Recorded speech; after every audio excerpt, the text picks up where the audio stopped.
Modiji one of my എന്താ പറയുക role model എന്നൊക്കെ പറയാം. ഇത്രയും രാജ്യങ്ങൾക്ക് അത് കിട്ടിയിട്ടില്ല. രാജ്യങ്ങളുടെ ഷിപ്സ് മൂവ് ചെയ്തിട്ട് പോലും ഇല്ല. അവിടെ ഇന്ത്യയുടെയാണ്. നമ്മുടെ ഇവിടുത്തെ ചോദിച്ചാൽ ഉമ്മൻചാണ്ടി സാറും എൻ്റെ ഒരു വൺ ഓഫ് ദ ഫേവറേറ്റ്. അത് definitely Modiji one of my എന്താ പറയുക റോൾ മോഡൽ എന്നൊക്കെ പറയാം. കാരണം വേറെ ഒന്നും കൊണ്ടല്ല, ഭയങ്കര ഡെഡിക്കേഷൻ ഉണ്ട് ആൾക്ക്. ഇപ്പോൾ കഴിഞ്ഞ ദിവസം തന്നെ ഞാനൊരു ഇൻ്റർവ്യൂവിൽ ആളുടെ അതായത് പിണറായി സാറിൻ്റെ കാര്യം ചോദിച്ചപ്പോൾ ഞാൻ റിട്ടയർമെൻറ്റിൻ്റെ കാര്യം പറഞ്ഞു. ആളുടെ കാര്യം ചോദിച്ചപ്പം എന്താ യൂത്തിനെ സപ്പോർട്ട് ചെയ്യുന്നു.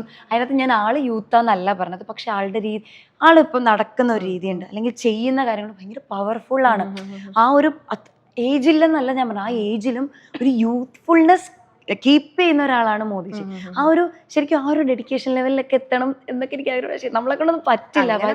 ഭയങ്കര അങ്ങനെയല്ല ഞാൻ ഉദ്ദേശിച്ചത്. ആള് ഭയങ്കര ഹാർഡ് കോർ ആയിട്ട് അങ്ങനെ നിൽക്കില്ല. ഭയങ്കര അങ്ങനെയാണ്.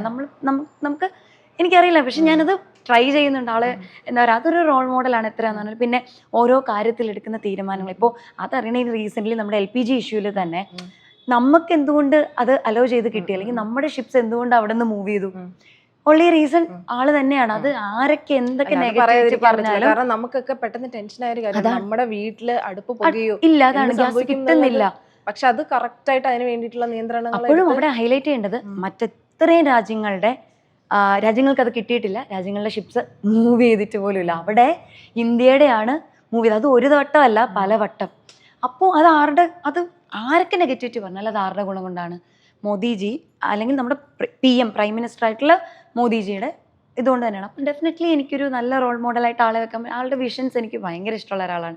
പിന്നെ ഓഫ് കോഴ്സ് രാജീവ് ചന്ദ്രശേഖർ സാറിൻ്റെ കാര്യം ഞാൻ പറഞ്ഞിട്ടുണ്ട്. അതെന്താ വെച്ചാൽ ഞാൻ കമ്പ്യൂട്ടർ സയൻസ് സ്റ്റുഡൻ്റ് ആയതുകൊണ്ട് തന്നെ എനിക്ക് കുറച്ചുകൂടെ ആ ഒരു തരത്തിലും കൂടെ. പിന്നെ of course Sabu Jacob sir, അത് ഈ പറഞ്ഞ പോലെ സാറും കുറച്ചുകൂടെ ആളുകളെ, അതായത് വികസനം, ഈ സ്വന്തം പ്രോഫിറ്റ് അല്ലെങ്കിൽ ഞാൻ മാത്രം നന്നാവണം എന്നുള്ളതല്ല സാറിൻ്റെ ഒരു മോട്ടോ. എനിക്ക് പറ്റുന്ന കാര്യങ്ങൾ, ഇപ്പം ഞാൻ പറഞ്ഞില്ലേ, എനിക്ക് കുറച്ച് പൈസ ഉണ്ടായിരുന്നെങ്കിൽ എനിക്ക് ആളുകളെ സഹായിക്കാൻ എനിക്ക് തോന്നിയിരുന്നു. ഈ ഓരോ അവസ്ഥ കണ്ടപ്പോൾ ഞാൻ ഇച്ചിരി കോടീശ്വരി ആയിരുന്നെങ്കിൽ, അല്ലെങ്കിൽ ഇച്ചിരി പൈസ ഉണ്ടായിരുന്നെങ്കിൽ എനിക്ക് സഹായിക്കാമായിരുന്നു എനിക്ക് തോന്നി. അപ്പോൾ ആ രീതിയിൽ ആൾ ചിന്തിക്കുന്നത്, എനിക്ക് കിട്ടുന്ന ഒരു പ്രോഫിറ്റിൽ നിന്ന് മറ്റൊരാൾക്കൊരു ഗുണം ചെയ്യണം, ഒരു ബെനിഫിറ്റ് ഉണ്ടാവണം എന്ന് ചിന്തിക്കുന്ന ഒരു കൂട്ടത്തിൽ. അതിൻ്റെ ഒരു എക്സാമ്പിളാണ് നമ്മളവിടെ കണ്ടത്.